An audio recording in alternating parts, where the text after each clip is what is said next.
Hello friends, ఎలా ఉన్నారండి అందరూ? నేను చాలా బాగున్నాను. మీరందరూ ఎలా ఉన్నారో కామెంట్ సెక్షన్లో కామెంట్ చేయండి.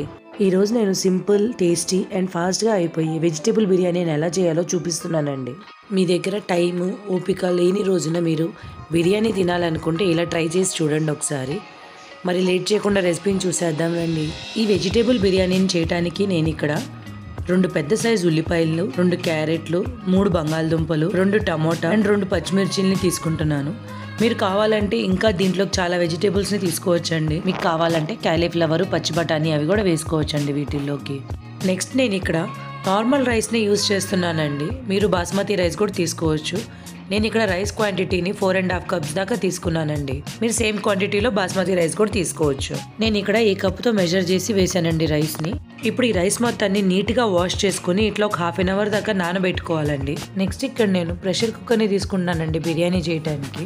ఇలా ప్రెషర్ కుక్కర్లో చాలా ఫాస్ట్గా అయిపోతుందండి బిర్యానీ కూడా. కుక్కర్ కొద్దిగా వేడెక్కిన తర్వాత దీంట్లోకి నేను 2 టేబుల్ స్పూన్స్ ఆయిల్ని, అలాగే ఒక 1 టేబుల్ స్పూన్ దాకా నెయ్యిని తీసుకుంటున్నానండి. మీరు కావాలంటే ఉట్టిగా ఆయిల్ తోటి కూడా చేసుకోవచ్చండి. ఇప్పుడు నెయ్యి మొత్తం కరిగిన తర్వాత దీంట్లోకి హోల్ స్పైసెస్ తీసుకుంటున్నానండి. 1 టేబుల్ స్పూన్ షాజీరా, 1 పెద్ద ఇలైచి, 2 చిన్న ముక్కలు దాల్చినీ చెక్కలు, 3-4 లవంగాలు, 1 బిర్యానీ ఆకు వేసి బాగా వేయించుకోవాలండి. లైట్గా వేగిన తర్వాత దీంట్లోకి మనం సన్నగా తరిగి పెట్టుకున్న ఉల్లిపాయల్ని వేసుకొని బాగా ఫ్రై చేసుకోవాలి. వెమ్మటే పచ్చిమిర్చిలు కూడా వేసేసుకోవచ్చండి. మీరు ఇక్కడ కలర్ చేంజ్ అయ్యేదాకా బాగా ఫ్రై చేసుకోవాలండి ఆనియన్స్ని. హై ఫ్లేమ్లో పెట్టి మనం ఫ్రై చేసుకోవచ్చు, తొందరగా ఫ్రై అయిపోతుంది అప్పుడు. ఇప్పుడు లైట్గా ఆనియన్స్ అనేవి కలర్ చేంజ్ అయిపోయినాయి చూడండి. ఇక్కడ నేను తర్వాత ఒక 1 టేబుల్ స్పూన్ దాకా జింజర్ గార్లిక్ పేస్ట్ని తీసుకుంటున్నాను. ఇప్పుడు ఈ జింజర్ గార్లిక్ పేస్ట్ని కూడా ఆనియన్స్తో పాటు బాగా ఫ్రై చేసుకోవాలండి. పచ్చి వాసన పోయేదాకా బాగా ఫ్రై చేసుకోవాలి. జింజర్ గార్లిక్ పేస్ట్, ఆనియన్స్ బాగా ఫ్రై అయిపోయిన తర్వాత దీంట్లోకి చిన్న ముక్కల్నిగా కట్ చేసుకున్న టమోటాలని తీసుకొని బాగా ఫ్రై చేసుకోవాలండి. టమోటాలు మెత్తబడేదాకా ఫ్రై చేసుకోవాలి. ఇలా బాగా కలుపుకున్న తర్వాత కుక్కర్కి మూత పెట్టేస్తే టమోటాలు తొందరగా మగ్గిపోతాయండి. కుక్కర్ని ఫుల్గా క్లోజ్ చేయకూడదండి. ఇక్కడ జస్ట్ పైన మూతలాగా పెట్టుకోవాలంతే. మళ్ళీ కుక్కర్ మూత తీసేసిన తర్వాత ఒక 2 మినిట్స్ మళ్ళీ బాగా కలుపుకోవాలండి. టమోటాలు ఆల్రెడీ మగ్గిపోయినాయి. ఇప్పుడు దీంట్లోకి చిన్న ముక్కలుగా కట్ చేసుకున్న పొటాటో, క్యారెట్ ముక్కల్ని వేసుకోవాలండి. మీరు ఎన్ని వెజిటేబుల్స్ అయితే కట్ చేసుకున్నారో అన్నీ ఇక్కడే వేసేసుకోవచ్చండి. ఇప్పుడు నేను ఇక్కడ 2 టేబుల్ స్పూన్స్ దాకా సాల్ట్ని వేసుకుంటున్నానండి. మీరు తినే టేస్ట్ని బట్టి వేసుకోవచ్చు సాల్ట్ని. నెక్స్ట్ అలాగే 1.5 టేబుల్ స్పూన్ దాకా కారంని వేసుకుంటున్నాను. ఇక్కడ మీరు తినే కారాన్ని బట్టి మీరు కారం క్వాంటిటీని పెంచుకోవచ్చు లేదా తగ్గించుకోవచ్చు అండి. నెక్స్ట్ ఇక్కడ ఒక ½ టేబుల్ స్పూన్ దాకా పసుపుని కూడా వేసుకుంటున్నానండి. ఇప్పుడు ఈ ఉప్పు, పసుపు, కారం ముక్కలకి బాగా పట్టేటట్టుగా బాగా కలుపుకొని ఒక 5 మినిట్స్ మళ్ళీ మూత పెట్టి ఉడికించుకోవాలండి.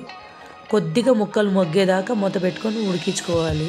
గుర్తుపెట్టుకోండి, మళ్ళీ కుక్కరు ఫుల్గా క్లోజ్ చేయకూడదండి. జస్ట్ పైన లైట్గా మూత పెట్టుకోవాలంతే. ఈ 5 మినిట్స్ మధ్యలోనే మూతను తీసేసి మధ్యలో ఇలా కలుపుకుంటూ ఉండాలండి. లేదంటే ముక్కలు అడుగంటే ఛాన్సెస్ ఎక్కువగా ఉంటుంది. ఇలా కలుపుకున్న తర్వాత మళ్ళీ మూత పెట్టేసి ఒక 2 మినిట్స్ ఉండనివ్వాలి.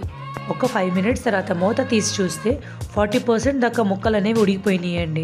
ఇప్పుడు నెక్స్ట్ ఇక్కడ ఇందాక మనం నానబెట్టుకున్న బియ్యంని వాటర్ మొత్తం వంచేసి ఓన్లీ బియ్యం వరకే ఈ మిక్చర్లో వేసుకోవాలండి. ఇప్పుడు ఈ రైస్ మొత్తాన్ని ఒక్కసారి కింద ఉన్న కర్రీ మసాలాతో మొత్తం కలుపుకోవాలండి బాగా. ఇందాక రైస్ని మెజర్ చేసిన కప్ తోటే నేను ఇక్కడ వాటర్ క్వాంటిటీని కూడా మెజర్ చేస్తున్నానండి.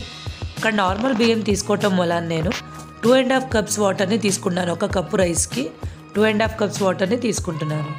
అదే మీరు బాస్మతి రైస్ కనుక తీసుకుంటే ఇక్కడ 1.5 కప్ వాటర్ వరకే తీసుకోవాలండి 1 కప్పు రైస్కి.